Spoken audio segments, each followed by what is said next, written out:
يوم تجد كل نفس ما عملت من خير محضرا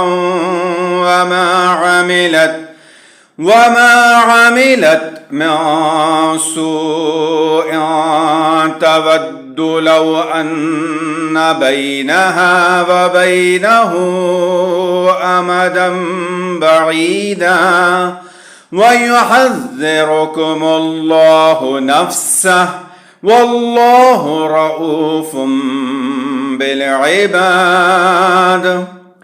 قل إن كنتم تحبون الله فاتبعوني يحببكم الله ويغفر لكم ذنوبكم والله غفور رحيم. قل أطيعوا الله والرسول فإن تولوا فإن الله لا يحب الكافرين.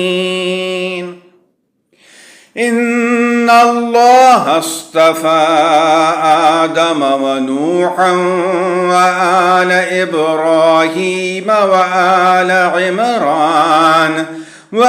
عمران على العالمين ذرية بعضها من بعض والله سميع عليم.